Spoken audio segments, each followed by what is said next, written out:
Don't know what to do. Hold on, baby, Rhonda Shear's got you. Grab your computer, log on, baby, you got the power. It's the Rhonda Shear Social Live. It's the Rhonda Shear Social Live. So excited to have on right now. I actually have pages about Jackie too, but I know he's going to tell jokes. So this is very exciting to me. I just read, I'm going to give plugs for him before I bring him on, because I know once I bring him on, he's just going to go, go, go. So Jackie Martlin, Jackie the Joke Man Martlin, everyone knows him. I mean, you may know him or remember him from the Jackie, excuse me, yeah, he was the Jackie show, actually, the Howard Stern radio show. But he literally created the format, in my opinion, of the Howard Stern show. It was on for many, many years. Has so many comedy CDs out, an amazing book. I just read this book, The Joke Man, Bow to Stern. I think it came out in 2017, and how after being off Howard Stern, how that changed his life, I think for the better. He has some really great CDs, Happy Endings, Jackie's Music Hunt. Also a musician, started as a musician in his life, in his college days. So that's fascinating. And then started doing stand-up comedy, and then became known as the Joke Man because no one could out-joke him. So if you're really looking for some reading material that will make you happy right now, Jackie's got a lot of books out, but this is Jackie the Joke Man Martlin's disgustingly dirty joke book. So we told Jackie that he could basically let it rip. So I don't want to offend anybody, but Jackie's going to be Jackie tonight, and hopefully we'll get to talk to him a little bit. And if we don't, we're going to hear some really funny jokes. So let me introduce you to Jackie the Joke Man Martlin. And he's not frozen. I'm getting more alcohol for this. I am here. You're here. Okay. I saw those girls. I thought maybe it was a big boob minimum. I didn't know what it was going to take to get on. How the hell are you, Rhonda? I am so good. How do you look so good? Oh, please. You know, at my age, either you look good or you're dead, you know. Listen, before we do anything, I'm going to tell you the dirtiest, most recent, most fun joke I've ever heard. You ready? Okay. So a girl goes to her high school prom. And the next day she's at the beach and she sends her mother a text. Mom, the prom was great. But now, Mom, I'm at the beach and I'm freaking out. I got cum in my hair. So her mother sends her back a text. Honey, I'm glad the prom was great. Listen, it's not a big deal. Sometimes when you're blowing a guy, he'll pull it out of your mouth because he wants to shoot on your face. And they really can't control where it goes. And sometimes it accidentally gets in your hair. So don't worry. Just jump in the water. It'll wash right out. And her daughter sends back a text. Mom, thanks for the information, but I meant to type gum.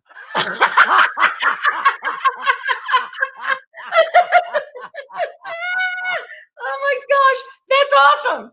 Now, listen, the girls were talking about Cameo.com. I can't believe you're not doing it. It's not you. It's not you. Oh, you are doing it. I just started. It's so much. I did 6 of them today. I did 2 of them since the time we did sound check. You know, I was made for it because I can do jokes. And, you know, say happy birthday to Harry. He's Italian. He loves poop jokes. Or this is for my son-in-law. He's Jewish and he hates his wife. And I got 14 jokes for everything. I've got like 60 5-star reviews on the thing. And you know, it's not a lot of money, but it's so. And with times, there's nobody's doing any shows. No one's doing anything. So, it's awesome. Doing a podcast here and there, but doing those little cameos is almost like methadone for me. It's just enough to give me a little jolt to get by. Know what? You know? I agree. It's fun. I've had some interesting requests. I'm all normal, pretty normal. And I know that Gilbert Gottfried does it. He's like you. He gets a lot of them. Yeah, I'm sure he gets more money than me. I don't charge a lot of money. He's a lot bigger celebrity, but either way, it's great fun. It's great. Everybody knows Jackie the Joke Man Martlin. Ah, they better.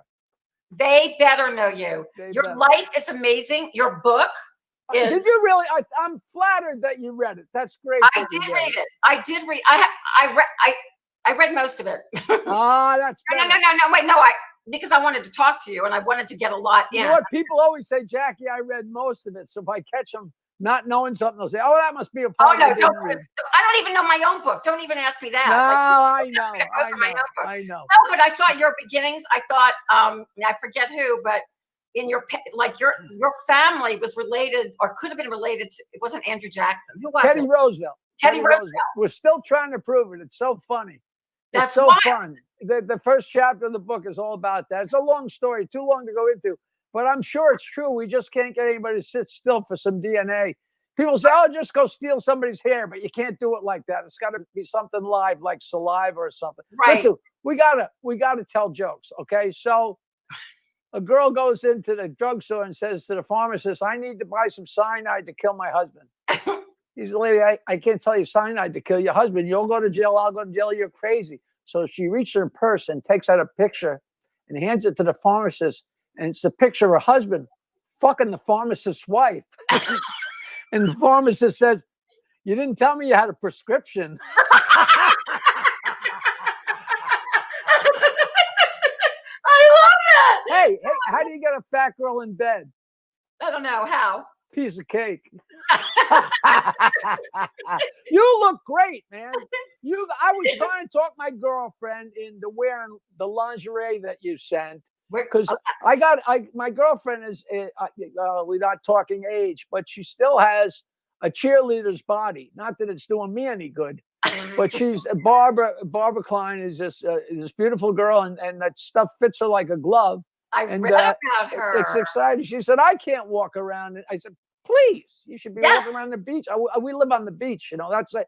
I swim 2 or 3 times a day. So that's how I stay in some kind of health, See, but you always had like a great physique. Like that's nothing new. I mean, do you remember? I mean, I did Howard twice and I know you were there. I remember the notes. That you were sending, but he tied me up in that chair and then I pulled his. I was so cold because we were trying to get in and they finally let us in. It was with me with this other girl that we won this other show. Long story short, he leaned over me and I bit his hair out by the roots and he was pissed for real. Ah, good. He needed that. But we did that great roast. I think the roast was for your TV show, but we roasted Soupy. Oh my gosh, we didn't pull up the roast for Up All Night. That was a classic show.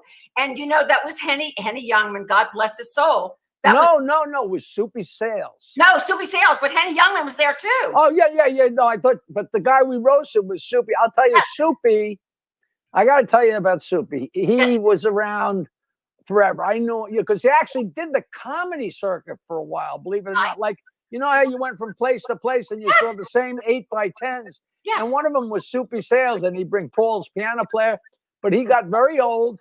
And then he did a show at the Friars Club, and they had a curtain hanging behind the little riser that was the stage. Yeah. But the curtain wasn't right up against the wall, and he leaned on the curtain and fell and really, really hurt himself. And after that, he had a couple strokes. So he was in such bad shape. And the last time I saw him, I'll never think, this was so funny because he was such a ball breaker, and he's just with the stupid jokes. And I was walking into the Friars dining room, and he was walking out, and it wasn't a very wide doorway, and he was walking with a walker. And he was so frail, Rhonda. He was so frail. He must have weighed 3 pounds, and he's walking with a walker. And I went to go past him, and he said, Jack, I went to the bank today, and I asked the guy to check my balance, and he pushed me. Oh my God! He's still breaking balls. He's gonna drop dead. They checked my balance. They pushed me. Oh my God! I wanted to kiss him. I want to be that funny till the day I drop dead. Well, I mean, I think so many comics have died on stage and have wanted to die on stage. That's where they wanted to go, and that's how I love Joan Rivers, and I mean that was very sad with her. I mean, I was heartbroken. Because she helped me. She was my mentor and put me on her radar. She was great. And that was so, her thing was, let's not go there. That was so unnecessary, So unnecessary. I mean, just horrible. But I mean, we want you to be You know that joke, right? About the 3 guys? The 3 guys, their best friend is dead. And he's lying in the casket and they're at the wake. and No. his 3 friends on it kneeling down in front of him. The first guy says, you know, when I go and I'm lying in my casket, I want people to say I was a good guy. I was a fair guy. Mhm. And the second guy says, when I'm lying there in my casket, I want people to say he was a family man. He really loved his family. And the third guy says, when I'm lying there in my casket, I want him to say, hey, I think I saw him move.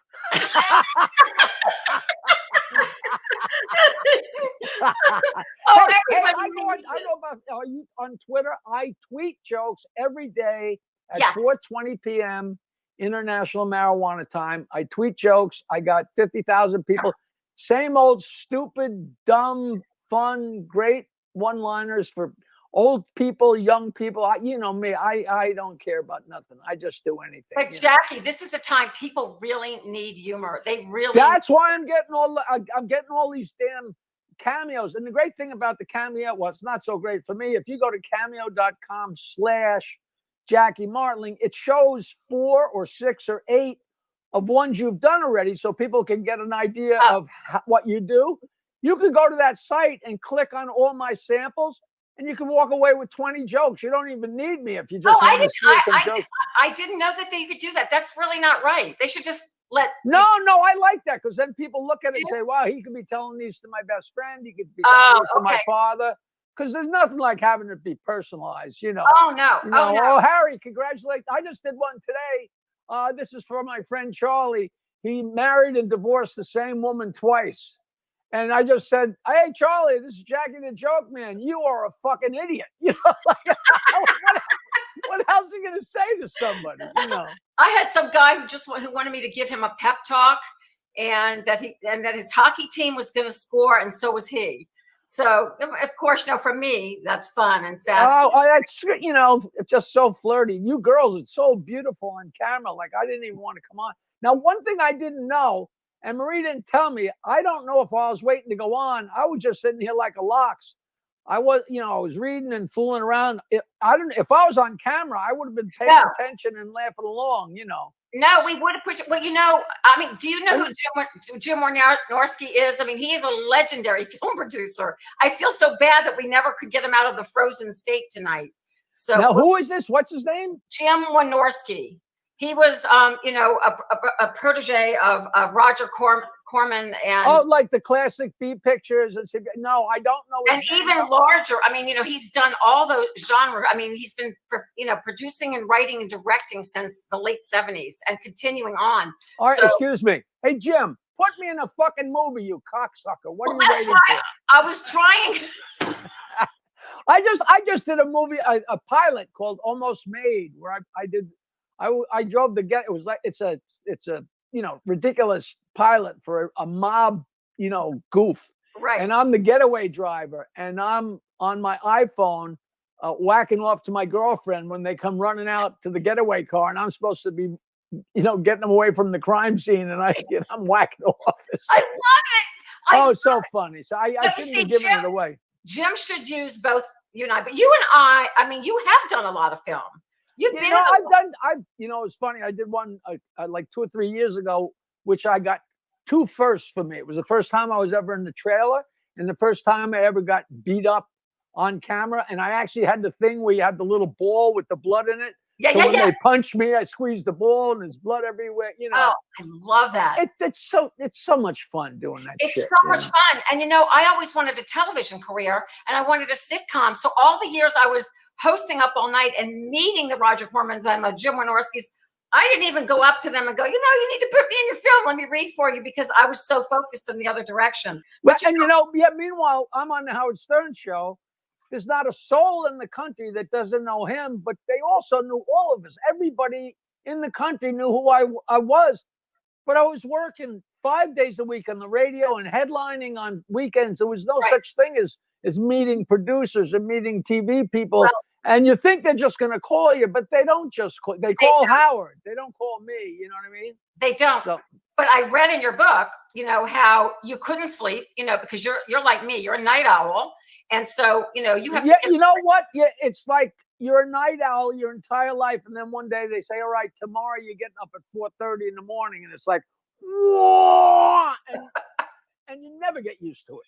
You never get used to it. You never, if you are literally, that's the way I was born. Nocturnal, it is really hard. I mean, I used to go on air for HSN 3, 4 in the morning, and it was like, I'm in my sleep. But I don't know if I was born that way, but the drinking certainly pushed me that. no, that I way. was born that way. I started drinking after I got married and cooking. So, you know, I am getting ready to do a cooking pilot, and I know it's going to take off. I'm being positive. You have to be a guest on that. I would love to. You know what? I wanted to do a cooking show 25 years ago. I'm not going to tell you the whole story, but I told a producer about it, and then I never did it. And I had some great ideas for it. And it turned out this producer calls me up a year later and says, come do the show I'm doing with Bobby Flay over here in Brookville on Long Island. And Bobby Flay says, oh, Jackie, and in the early days of the Food Network, it was just like all the cable channels, they had no programming. So anybody who did a show, they aired it 10 times, 20 times, 30 times. So every time the Bobby Flay show with me and my wife, Nancy, on my ex-wife, Nancy, they'd call and say, Howard, Jackie's on the stupid cooking show again, because Bobby Flay held up all my CDs. They weren't CDs even. They were cassettes, blah, blah, blah. And Bobby said, oh, Jackie, you were the greatest guest. You're so funny, man. I got to give you a copy of my book. And he gave me a copy of his book. And the name of his production company was the name of the cooking show I wanted to do a year earlier when I met his producer. And the name, it's the simplest pun in the world.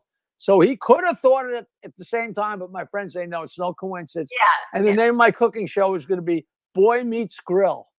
Wow. Which is just it's great. And that's like a name of his production company. And I'll never know if that was this guy's entree to Bobby Flay or whether they thought of it. You know, you could think of something and somebody on the East Coast could think of something concurrently. There's nothing preventing that from happening. I don't know. I see that. I see the producer. I see that. That's just too fabulous. That's a great name. The elements we want is comedy and music too. So, you know, we got to get I could cook. You can. You know what I did? I did a cooking show with my friend Larry, Cooking with Comics. And I got a very nice house on the beach with a huge kitchen. I can see it. I made what's the Russian dish? I don't know. What's the Russian dish? Beef stroganoff. Okay. So I make the beef stroganoff, and we're making jokes and cutting up the meat and brown. And we did the whole thing, and we're sitting down, and everybody's having a great time, and it's been a great show, and we're just starting to eat. And I go, I forgot the fucking sour cream. That's the whole meal. So otherwise, it's beef stew. It's beef stew. The last thing you do is put in a half quarter sour cream and mix it in. That's what's making some beef stroganoff. And all of a sudden, we're in the middle. It was the funniest show in the world. Like, I bet. Yeah. It's like having shrimp cocktail and say, oh, I forgot to put the shrimp in. You know, like, what? Well, that's what I want. I want this to have all that. And I think there's always room for cooking shows because they're physical, they're real. The only thing I like about doing this, it is very real and organic because it's real reality. Because reality television is not reality television, as you know. It's it's horseshit. That's why it's got to be real. You know, when I do podcasts or anything or phone-ins, you know, sometimes the guy gets you on the air and starts saying, "Hey, Jackie, you remember the time we did?" I'm like, "Shut up." The funniest part of an interview is the first 5 minutes of reuniting with somebody. You're going to blow that in the green room or in the pre-chat. Shut the fuck up until we're on the air. You know? And, you know, it's so funny and how I was so glad that I heard you on. I go on Mark Simone every few weeks. You know, he's been very kind to me because he promoted my book. And he was very sweet. He goes, when I have a guest, they come back every couple of weeks. That's when I know I have a good guest. So I get funny. Well, I've known him for, of course you do. I've known him for 40 years. It's like 1986, maybe 45 years. So long before politics and long before any of that, you know, I mean, you know, in the 80s, you know, you hardly talked women, you talked booze and pot. And we were friends since way back then. And now we couldn't be more politically opposed and on every level. But we're friends from way before that, you know, from long before he stole my wife, if he ever had a girlfriend, which he never has, and he's still a little shaky there. But we tell jokes, but I do just enough Trump stuff to make him nuts. And his list, I told him the other day, I said, you know, they should have known Donald Trump was a liar and a cheat ever since junior high when he bowled a 305. That's a great line. That's such a simple, great joke. I made that up the other day. My other reason, I don't make up jokes. I tell old jokes, but one of the best jokes I've written in a long time is I have the social distancing thing down. Right. I just walk around with my cock out, and if you could see it, you're too close. That's awesome. It's not so awesome if you're me, but it's fine. It's fine. So you sell lingerie. I do. How did you segue? Did you strip one night on stage, or? You know, it's so funny how you said, people don't call you. You were on Howard Stern all those years. Like you're synonymous to me. You were the show. Yeah, you think the day I walked off the show that my phone would have been ringing off the hook, but nobody wants to piss them off. Blah blah blah. I know. Well, I slept for 3 or 4 years anyway, so it's all right. No, but yeah, like you got to create your own opportunities. Well, is what you're going to say. Well, no, I was actually going to say, I have been on television on a shopping network for 18 years. You would think that maybe every now and then someone would have passed by, even if they were just flicking the channel and seen me. I've been there 18 years. Right, and said I could use her. Right, or just remember me, because I worked with everyone. I mean, I interviewed everyone on the planet. But not one call. It's so wild. But anyway, what's really... I was on there one time. I had a product, a kids joke product called the Joke Master Junior. And it was so great. And it was a little plastic thing, and you push the nose and it told the kids joke. Wow. And we sold so many of them. And then Sharper Image literally ripped off the idea and made their own. You know how they're accusing Amazon of finding a good product and then making their own? Well, Sharper Image literally did that to me. But we took it on the Home Shopping Network, and I could not believe how the place operated. And nothing negative, but it was such a business and such a science, and they had their people there, and you had to sell X amount of dollars a minute, X amount of seconds, yes, or you didn't come back. And exactly. The guy who I did it with kind of didn't really understand the product and kind of didn't do a great sales job. And we didn't, if we had to sell 80 of them in 5 minutes and we sold, 58 of them instead, right. I mean, they obviously know what they're doing, because it was like the place, this is 20 years ago, and the place was 5 city blocks huge. So right. It's a great thing. It's a fascinating business. And how I got into it, just very quickly, is I reunited with my husband, who was my junior high school sweetheart. And we both had... Wait a minute. You told me this. When you say you reunited, you were high school sweethearts and you reunited 10, 20, 30, how many years later? 25 years later. So he was your high school boyfriend and you dumped him, or he dumped you? He was the first and only guy that dumped me. So you were waiting for him the whole time. I was. That's what I told him on the first phone call. He was jealous of me because I started getting popular as a cheerleader, all that crap. So he was actually my junior high school sweetheart. So I met him, are you ready for this? When I was 12. So, and he should go to jail. he was only 14. So it's still a crime. What did he do to you? We didn't do anything yet. We waited a few years. What the hell was he waiting for? Look at you. No, he was trying. But then of course he was trying. He caught me on a date with Nikki Christina and got pissed and broke up with me. So that's the only name I could name any other story. I could have been making out with Brad Pitt. He doesn't care. But when I say Nikki Christina, he gets upset. Anyway, listen, we all been the old stings. It's so funny. It's just like memory is so weird. I was on last night with John Ferrantino and my old friend Peter Bales, and we're doing a podcast, and we're talking about the early days, 79 and 80, when we all started out. Rob Bartlett and Bob Nelson and Eddie Murphy was part of our gang, and all of us.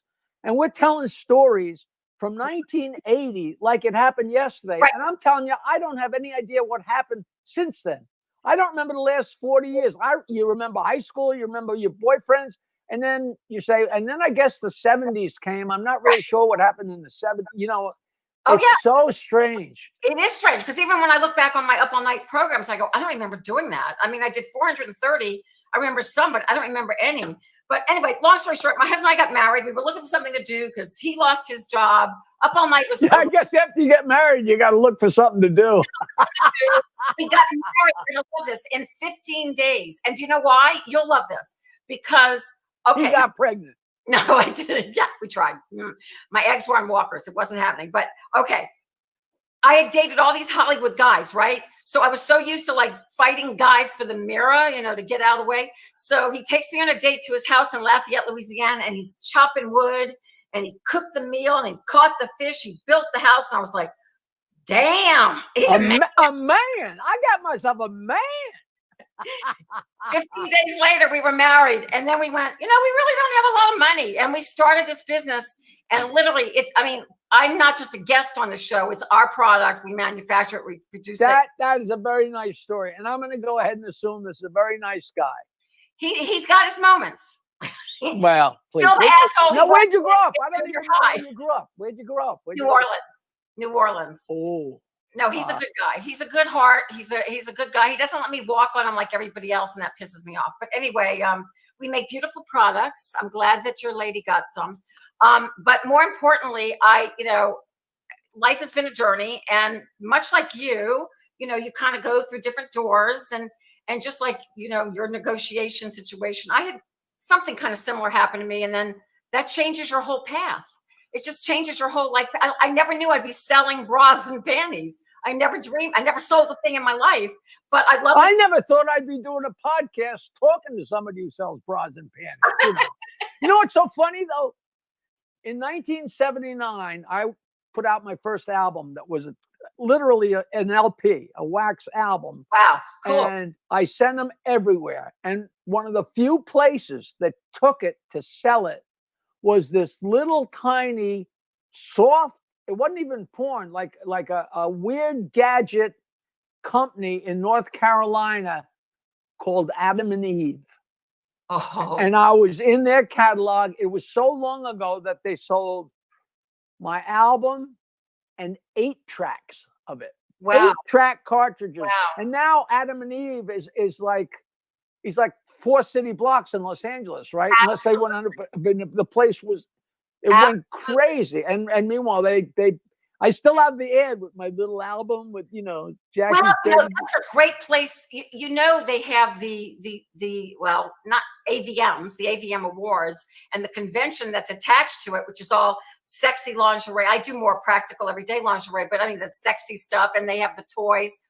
Have you ever sold any of your CDs at any of those conventions? No, but I went to, I was asked to host it a couple times and I didn't. I actually had one of my songs was up for best song at the AVN Awards, but I went to the CES Awards because they had all these gadgets with Excalibur Electronics. I had kids machines, dirty joke machines. I had a comedy calculator. I had a dirty, like a mirror. You remember the old days there were a mirror, if you held it up, it laughed at you? Yes. This was a mirror that when you held it up, it insulted you. Like, like you hold up the mirror and say, can I get you a banana? It was so funny, But in those days, the AVN Awards were they used to be part of the CES show. Then it became its own award show. And I went to those award shows a lot. And because we had so many porn stars come on the show. And it was great walking down the red carpet with those people, like, Ron Jeremy and all those people. I knew them all.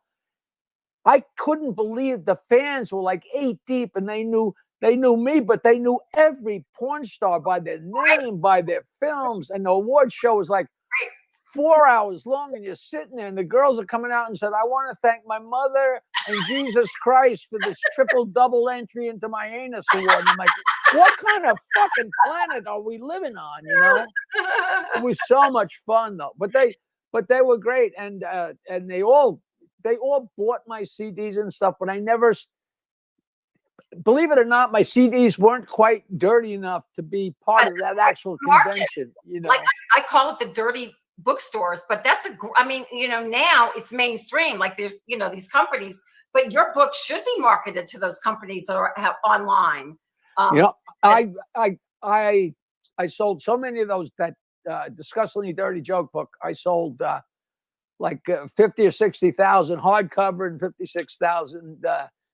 soft cover. And my book, The Joke Man, you're a marketer. You'll get a kick out of this.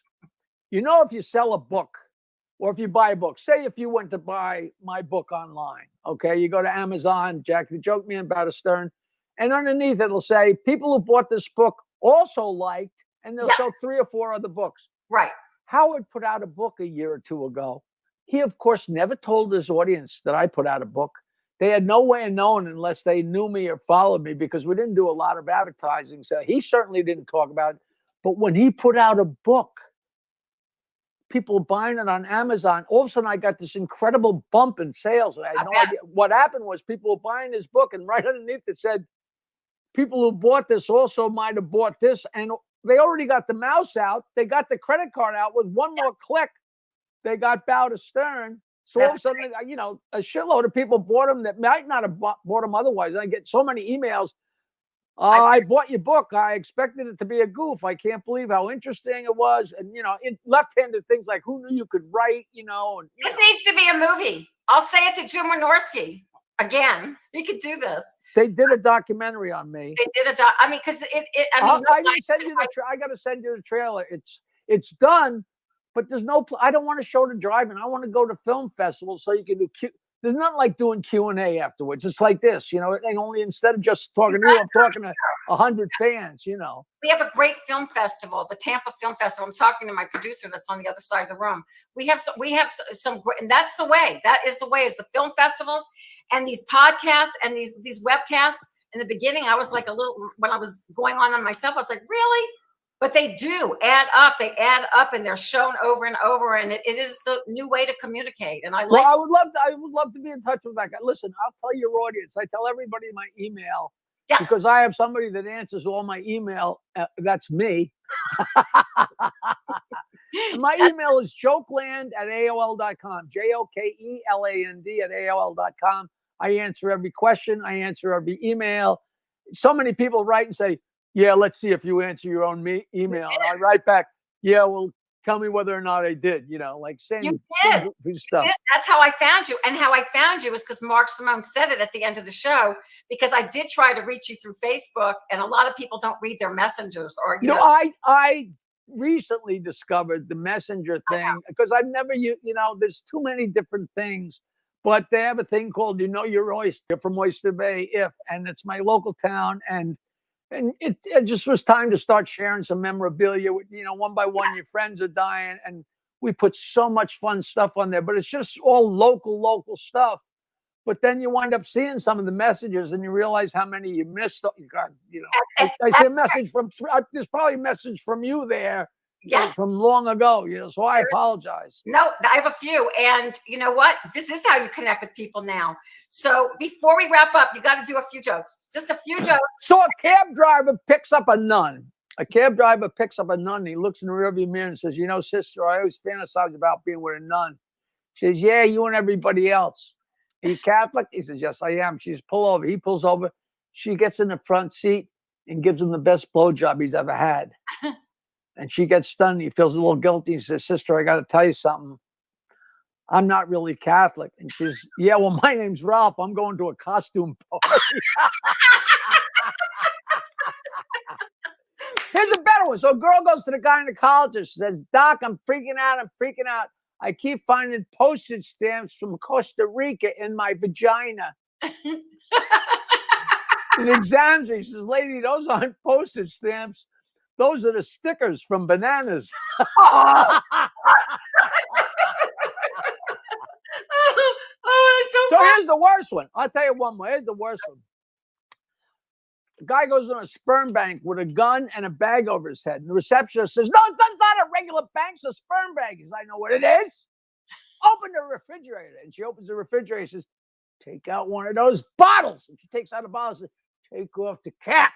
She takes off the cap. He says, drink it down. And she drinks it down. And he takes off the bag. It's her husband. He says, see, it ain't so bad.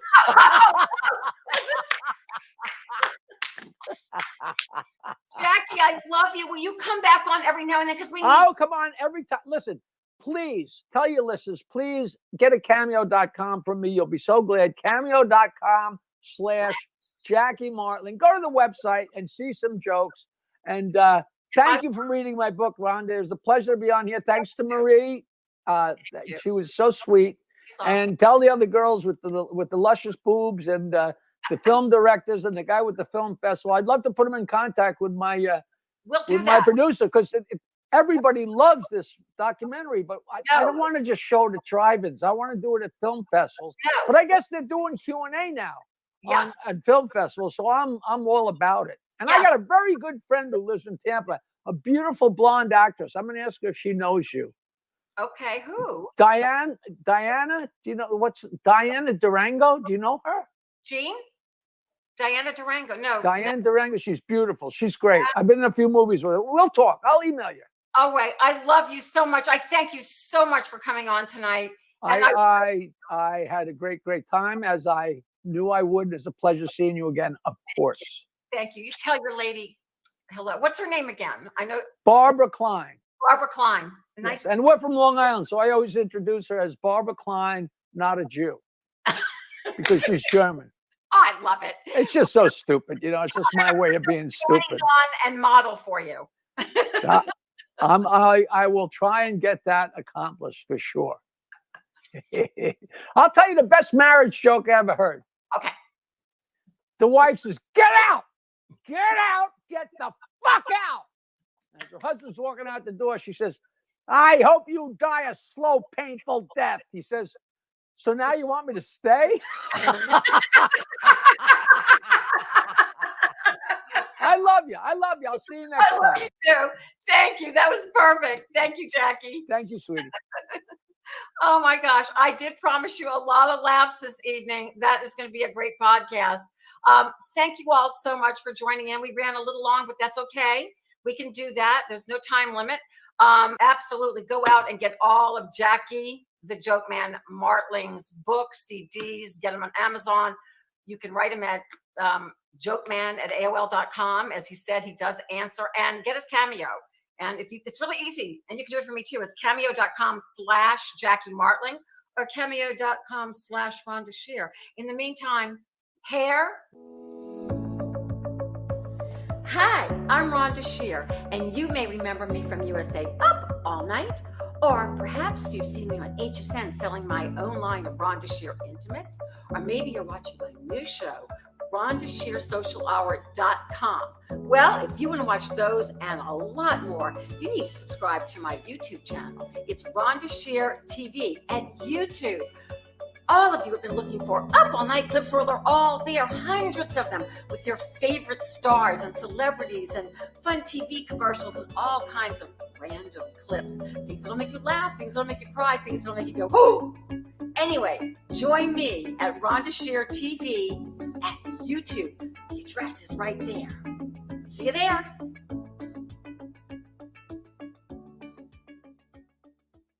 It's that special time of the evening. And I know maybe a lot of you guys, gals, watched Glow in syndication, the gorgeous ladies of wrestling back in the late 80s and 90s. It was amazing. They literally opened the doors for women in wrestling, and very empowering. So I would like to welcome my very first guest, Jeannie Vascone, who is also known as Hollywood. And she's an entrepreneur and has her own soap line, which we're going to talk more about that in a second. But let's meet her, and then we'll play a clip in a little bit to show her in action. Oh, hello, girl. You are gorgeous. You are gorgeous. How are you? Oh my gosh. And we're going to show our interview. We're going to show you wrestling, but I wanted to talk to you first because you sent me 2 beautiful bars of your soap. So Tell me so I want to talk to you about that because I have a store now, and I think your soaps would be amazing in my store. So tell us a little bit about your soaps, and then we'll get into the wrestling. Thank you. Well, I'm glad you enjoyed your soap. So before this pandemic and any of this, I was always into soaps and stuff that's natural for your skin without preservatives. Mm-hmm. So about December 2018, I was looking at some soap at Christmas time, and I'm looking at them and I'm like, I could do this. I know I can. So I got a bunch of books. I did a lot of due diligence, made some mistakes along the way, but watched a lot of videos, do's and don'ts. And then I just started making it, and then the pandemic happened, and all of a sudden my soaps are getting more popular. And you know what it is? It's very therapeutic for me as well. It's something that I love and I enjoy doing. So it's almost putting what I love to do into these soaps. And today, and I have to show you, you see these? Do these look like desserts to you? Yes. Look at that. No, that's a soap. Yes. So this is how you do it. You make them in these molds like this. Okay. And Yes. then when this hardens tomorrow in 24 hours, it will become, when I cut it, this. Is that great? Delicious. And this Oh, one that is, is this such a is cherry romantic gift. You know, lemonade. guys are always looking for other things to give women. What a Right. beautiful gift to give that as, you know, it's Right. it's keeping us clean Right. and it's beautiful and sexy and romantic. And their Right? skin is calorie free. Exactly. And then these are my little, I don't know, Sexy. sexy for girls. And then there's men's. Look at this. Tobacco vanilla. Guys, I got stuff for you. Yes. Yeah. And you know what? It just, you know, I have a friend that's on here watching, and he said to me, you know what? He says, my skin is so much more smoother and not dry. And that's what these are about. There's nothing bad in there's organic coconut oil, olive oil, shea butter or mango butter, some castor oil. And of course you have to make soap. So you need a little sodium hydroxide and distilled water. That's it. Well, right now they're telling us there's nothing better than soap, better than alcohol, everything for keeping us clean during this pandemic. So there's one that I'm interested in. I don't know if you're still doing your mermaid, but I'm going to call you, Yes. you know, in a couple of days because you love her. We live in Florida. I'm getting ready to open a little shop, and I think your soaps would do really well there. So I'm going to call you, darling. Oh, Rhonda, I'm thank going to you call so you much. about that. Thank you. I really appreciate it. Thank you. Okay, so we put up your information, and we'll continue to run this. I think everybody needs some soap from Hollywood because That's not right. only that, or Jeannie, Good because for you and good for the planet. yeah, it's good for the planet, and we need to keep clean. And they're different. They're different. Okay, so we have to talk wrestling with you, girl, because I interviewed you a long time. Oh, wait, hair. Hair. Okay. Hair. Okay, good girl. I got Your you. hair looked a little different when I interviewed you. It was blonde, wasn't it? It was and blonde. crimped. Yes. Do we have that clip from Up All Night? Okay, so we're going to show an interview. I was a little different too. My hair was bigger and I was thinner. But let's look at when I first interviewed you a long time ago on Up All Night. I And we'll be love it. Hi, everybody. We're in the middle of a Hollywood hits and knockouts all-girl boxing show. And standing with me is, of course, the incredible Hollywood. Hi, how are you? I'm fine, thank you. You are incredible. You're awesome. I'm sitting in the show. And you are incredible. It's very, wait, I just don't know, how long have you been fighting? 5 years. 5 years. 5 years. I mean, no bruises? I got a couple. There's some here. I'm sure. I have a couple. No, what are they from? No, I mean, why can't you just stop fighting and just get like a lawyer to settle your fights for you? No, I don't want a lawyer. No lawyers in this. We get in the ring and do whatever we can to win, and that's it. We have to go out there in front of the audience, and we do it. But you're so beautiful. I mean, you could break your nose or something. I tell them not to hit me above the waist. I get in there first. I'm a bad guy, so I'm going to get in there below the waist, do some cheap shots, and You'll have to give me some Rhonda tips later on. All right, in the meantime, we're going to go back to our film, The Lunchbox. Okay, now wait, one last question. Holyfield or Tyson, who's the biggest baby? No, they're both great. I can't say, but I can't say, no. She can't say, she can't say. Tyson. It's right here in USA Up All Night, and I would just like to thank the Hollywood Hits All-Girl Boxing Show for being with us here on USA Up All Night. Thank you, girls. Did I do that? I guess I did. Oh well, it's girl power. just plain silliness. I don't think my voice will go up that high. You were great. So at that point, were you in Glow? Was that Glow at that point? Because I think there was. That was Hollywood Hits. That was a guy, Hal Stone, and this was after Glow. So it was Foxy Boxing with wrestling, and myself also were wrestling, and there were other girls that were boxing. So that was actually after Glow. Yes, it was. Wow. Okay. Because that would have been probably 91. 93, 91, 92. Yeah. Like right in there. Yeah. Yeah. Exactly. 91. You're right. You're Wow. right. Wow. Okay. So I read, were you really a phlebotomist before you became? Yeah. Yeah, so if people don't know what that means, a phlebotomist is somebody who draws blood. There you go. Yes, Such exactly. a blood. And of Yeah. course, what I said afterwards was, now I draw blood in the ring. Oh, I'm so a bad guy. I play a heel. So, and the two other girls that are coming on after me are good girls. So I had to wrestle both of them. So you I'm a played bad girl. okay, so tell me, because I know a little bit, and I remember a little bit, because I actually, believe it or not, when I started looking, I knew Matt Simber and I knew Michelle and Rickless, who owned the Riviera back in the day. So Right. I knew a little bit. And he was scary. Matt Simber was scary. He was was he your, would you call him your director? He was the director. Matt was the director. And you know what? They had us on a short leash, but you know, I wouldn't change anything. We had a good time. By the time that you saw us, I'd already been doing it for 4 years with Glow. Some of the new girls that came in on the 3rd and 4th season, they had to deal with Matt Simber. But I mean, there was quite a bit of girls, and they kind of had to keep us on a short leash. I mean, there were curfews that I was breaking, of course. You know, you weren't allowed to say hair. Whoa. Okay, wait. Got to do it. Hair. Mm. Yes, if we were going to wrestle that evening, wrestle that day, we were not allowed to drink the night before. You know, there were rules, and of course, and we followed them as best that we could. But it was really difficult being a 20-year-old, 22 years old, and somebody telling you have to be in a 12. You can't do this. You can't do that. And Well, back in those years, okay, first of all, what all of the shows taped at the Riviera Hotel back then? The first 2 seasons were at the Riviera Hotel, and then after that, they went off the strip to a warehouse.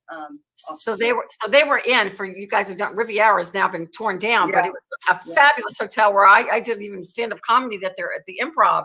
So it was amazing, and Michelle and Rickless, who was married to Pia Zadora, owned it. It was all crazy stuff. But listen, the era that you guys were doing that in the 80s, did you come across a lot of, I mean, I'm sure you did, just as an actress and doing everything you did, the whole Me Too movement, because I had to move it. Yeah. Especially, I mean, you guys were, you were tough gals, real women, but it's choreographed too, because you could get really hurt in the ring. Exactly, right? we didn't, exactly. Things were choreographed that way. We could cut down on our injuries. And so we would write out our matches. Everything had to be written out, followed like that. I mean, today it's so much easier. After Glow, when I was working independently with other companies, I would just figure out what the beginning was, do a middle, and then finish with the end. And it was so much easier, but they wanted us to write everything out. But it was interesting, the age group, because like there was girls in their 20s, and I read a couple of other girls in their 30s. Older. That were older. So, but you all really started female wrestling.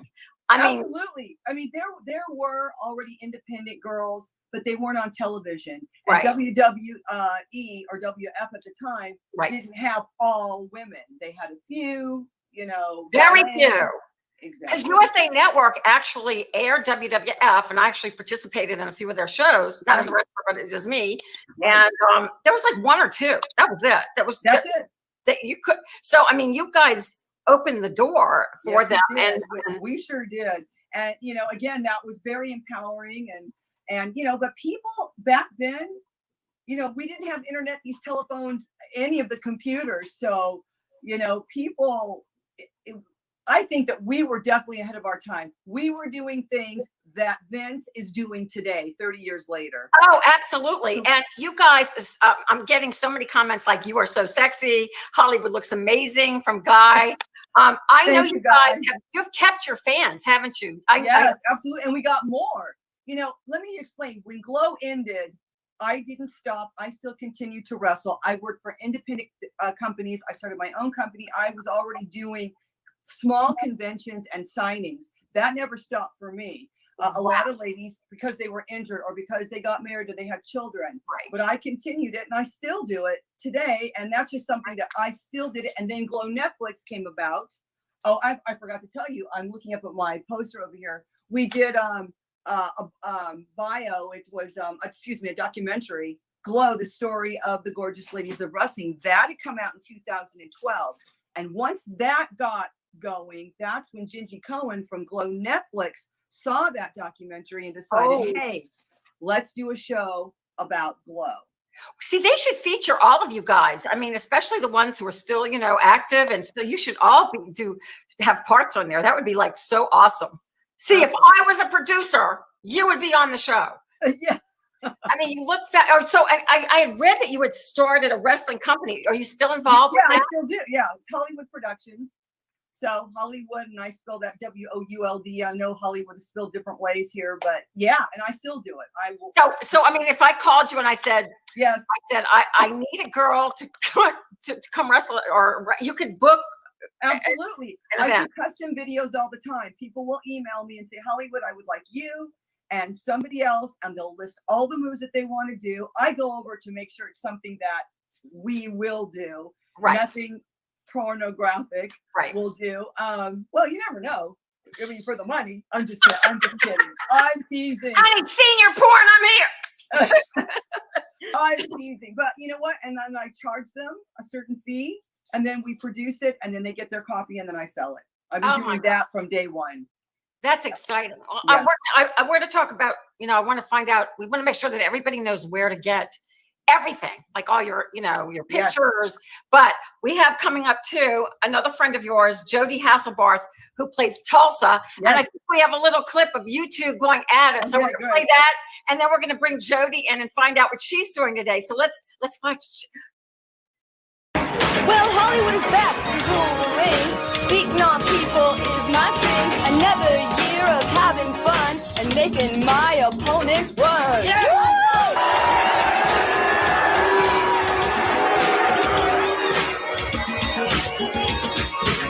Always lady, I'm down to touch. But mess with me and you'll eat dirt. Make you pay for your bad deeds. You're gonna run from my stampede. Woo! We run out. You know, back home, we have a really popular song called Hero.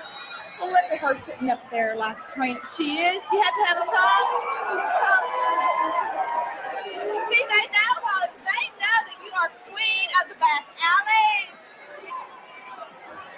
Wow, she almost decapitates Tulsa with that flying head scissors. Hi, Glow fans, Motormouth Mike Morgan in the broadcast booth for this Run for the Rubies Walk as Ring Riot. Hollywood has declared war on all the country girls, and it's the luck of the draw that put her and Tulsa together in this tournament match. They've been feuding for weeks. These Wildcats recently met in a boardwalk brawl at the Trump Castle in Atlantic City and almost tore the showroom down. Tables, chairs, and fans were flying. And don't forget, fans, the Run for the Rubies continues next week when Sally the Farmer's Daughter takes on the Glow Girl of the Cosmos, Star, and the Park Avenue Knockout Rock Siesta battles the masked assassin, Mabel. Hollywood might be street smart, but I'm wise to her ways. I'll show her how the code of the West beats honor among thieves any day. Wow! Poor Tulsa. I'm telling you, welcome. Oh my gosh. Hi, Jody. How are you? You are, that's, I can't believe you girls did this. You did this so ahead of your time. How are you? Can you hear me? You know what? I can barely hear you guys. You're breaking up on me. We're breaking up on Jody. Just stay there. We're going to work on it. It could be a connection. This happens with these formats. In the meantime, let's have a drink. Yes. Hair. Hair. Hair. Woo, got it.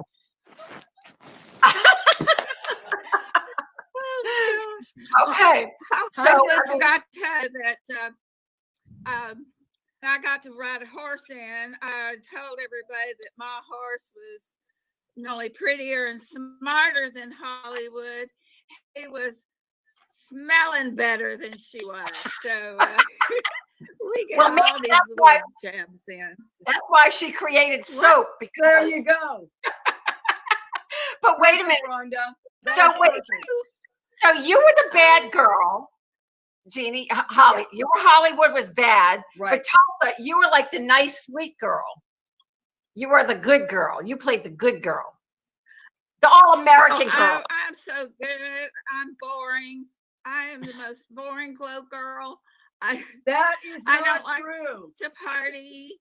I can tell you the boring ones. You were not boring, honey. Not boring. Okay, first of all, just to do the rope, I know how hard it is to do Uh-huh. just the rope. And you could do rope tricks. That's impressive. And sing. Well, You girls, I rodeoed. She was, Oh, you were a I didn't do barrel rope rider, right? tricks. I whooped calf. wow, that's Um, amazing. And I do consider Beastie the road warrior livestock. So she's the only one I would rope, really rope, because it's no calf rope and it can hurt people. So since Beastie I consider livestock, I don't have any problem roping her in the ring. Where are you living now? Where are you girls living? What cities do you live in? I'm in Texas, You're in Texas. my home state. Yeah. Oh my goodness. I'm telling you, you're as beautiful now as then. Fabulous. How Look did at you her. how look did you great. two? I've read all kinds of crazy stories how you got to Glow, that they had auditions in the newspaper and gals. So what is your story? What is your story, Hollywood? I'm gonna call you Hollywood so everyone knows. That's fine. It was an audition, and I went to the audition. It was after work, and I went down. There was like 500 people there, and they needed 12 girls to do a pilot, and I was one of the 12 that did that pilot. Wow. Yeah, and it's just weird, how are you selected? But I can tell you exactly how I was picked for my part. David McLean told me this years later. He said, when Mondo asked you, he asked the whole group, which one of you can ram your head in the turnbuckle, turn over, and land on your back? And I raised my hand first. Not being afraid. When you're 21 years old, you are not afraid of anything. Right, You know right, what I mean? right. None of us are. So I did that, and David said, in my mind, you were the first. Wow. A million times, but that truly is the story how I was hired. That's and then a we did the pilot, sold it, That's and then so I cool. moved. And Yeah. Jody, as Tulsa, how did you get the job? How did you come to the audition? What were you doing prior to? It was by accident. I was channel surfing and saw Glow on TV, and I went, I can do that. And they're gorgeous, and they're having fun, and all these pretty makeup and everything. And I wrote a letter and a headshot because I found the address at the end of the show. And Wow. I took it to the post office that Sunday evening, and Wednesday, Matt Simber called me and said, how soon can you get here? And I said, on the next plane, I'm on my way. So Wow. I don't have to do anything. I That's actually, I'm sorry. No, I'm saying the stories I are didn't great. have to audition because Dallas quit. She went somewhere else, and he needed a cowgirl. So But I was mean, a okay. cowgirl. I am a cowgirl. So You're Okay. a I real just stepped cowgirl. right in. But you girls, like, how did you I'm sorry? learn? How did you learn to wrestle? How long did you train every day? Did you girls have to really practice and rehearse? Yes, we had Well, to. We I'm trained. an athlete, so Ah, Yeah, but we had to train. We Not one of us knew how to wrestle. yeah, like what, 4 or 5 hours, Hollywood? oh, Well, when I started, I trained 3 hours, went in Mondays, shifts, kind of. Wednesdays, and Fridays. When you guys came along, you trained a lot more. I mean, the figures. Yeah. Oh my goodness, you girls. I mean, you still look amazing. I mean, you're amazing. You're both still young, but wow. I mean, I can't You even. look amazing, Rhonda. Well, You look great.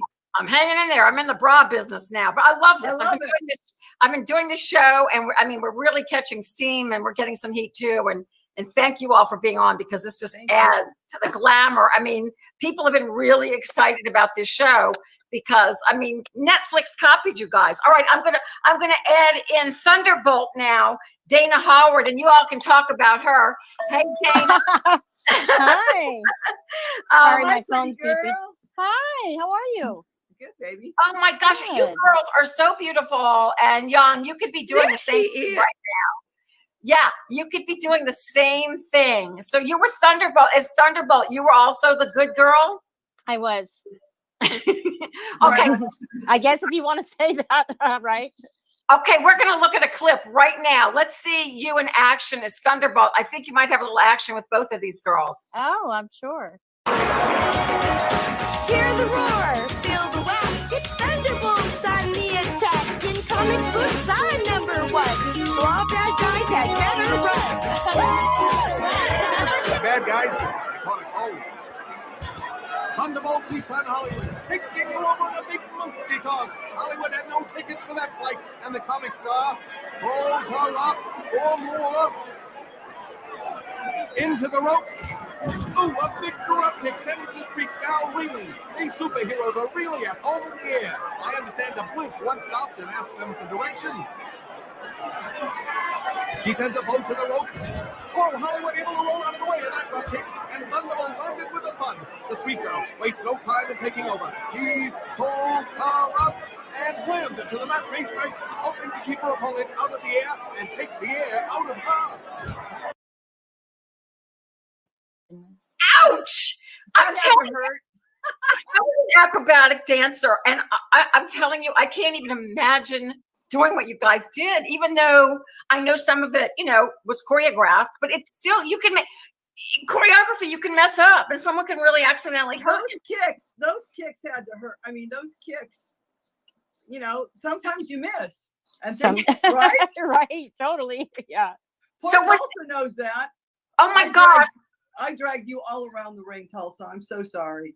Oh my gosh! And you know what, Jeannie? You were in it with everybody. You were in it with everybody. So was there any animosity offset between? I mean, did that start to grow, or were you girls all really friendly, or just like? Well, you know what? I will say this, because I did all 4 seasons. There always is a little animosity, but of course there always is. But who could complain? There are 30 girls or more on television, right, all the time. What do we have to bitch about? Really, the food? You know what I mean? Seriously, right. But there always is. No matter when you get a group of girls together, someone doesn't like somebody. Dana, you know all about that. Well, and you know what? I don't like somebody now, but I will be quiet. But Dana, I get it. Listen, I'm in a business where I have all females basically working for us, and there's always something. It's just that, my husband always says, you put men together and I think even with men, they have it too. It's just that women were more vocal about it. It's just right.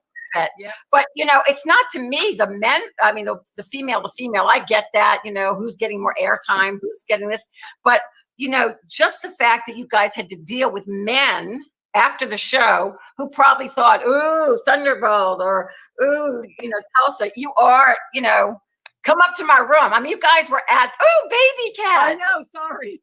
I know, my dog's trying to get on my lap right now. In this world, there are good guys and there are bad guys. And I will not be bullied into submission. You're reading the man's part. Oh, God. Would you like to start over? Yes, I would. I will not be bullied into submission. Sorry to interrupt. Your wife is online too? I'm interested in Real parts. Got $83 in my bank account, and I don't know if I can pay my gas bill. Ruth, there's an audition. They're looking for unconventional women, whatever that means. Hello, ladies. I'm Sam Sylvia, and this is Glow. Sorry, what's Glow? Gorgeous ladies of wrestling. Are you hiring actors to play wrestlers, or are we the wrestlers? Go! Yes. Christ. Fucking actresses. Okay, I want you to meet the star of Glow, Debbie Egan. Are you insane? Why is she here? she's the alpha and you're the omega. So then she might kill you. This is Sebastian Howard, our producer. This is my first Hollywood party. There are drugs in the fucking robot. Thank you. Wrestling is about type. You're a sexy party girl. You're an Arab. You mean stereotype? Yes, bingo, exactly. You're a big black girl. The fuck you say? Lady wrestler. I get it. Women can do anything men do, blah, blah, blah. How'd that look? I got chills. Yeah, you would. So We're empowered. We're the hero. You want the show to happen. This is the only place I get to do what I want to do. People respect me here. We got to shoot this thing in like 5 weeks. This could either feel dinky or it could feel epic. So let's give them one. Blood. Tits. Storytelling. Storytelling. This is about justice. This is about holding on to what's ours. Ladies and gentlemen, introducing the gorgeous ladies of WrestleMania.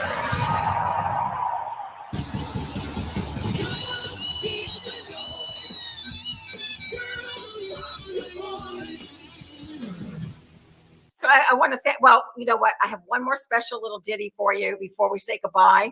And I want to thank all my gorgeous ladies of wrestling. We'll introduce them all. I mean, I will say everybody's name at the end of this very special bit that we have. Now, you know, we've been doing the foot of the week. Maybe I'll have to ask the glorious ladies of wrestling if they'll submit that too. But we have a special foot this week, and I want to show you that now. It's not mine. And then we'll come back and I'll say nighty night. So take a swig and check out the foot of the week.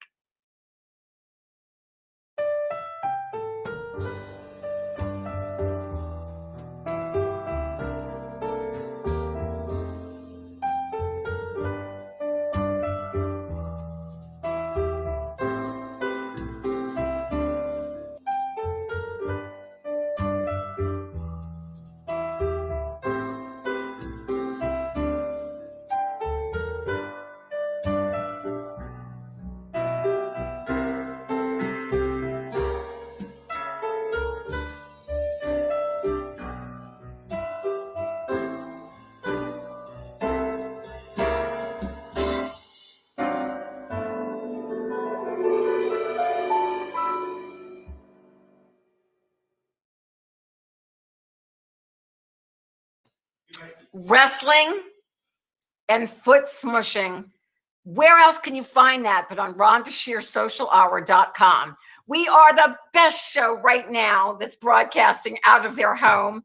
I've got silver drapes. I've got 5 dogs. I have the glorious ladies of wrestling. I want to thank Jeannie Bessone, Hollywood, Jody Hasselbarth, Tulsa, Dana Howard, Thunderbolt. What a great night for me. It takes me back to my up all night days because I love that camaraderie with women. It empowers us. They started it all, and now they have a show named after them on Netflix. I want to thank you guys for a great night. We'll be back here the same time, same place next week, 9 p.m. Eastern time. I have got some beautiful women, very strong and powerful for you next week as well. So tune in and maybe another little foot. One more time. Hey. Good night, everyone.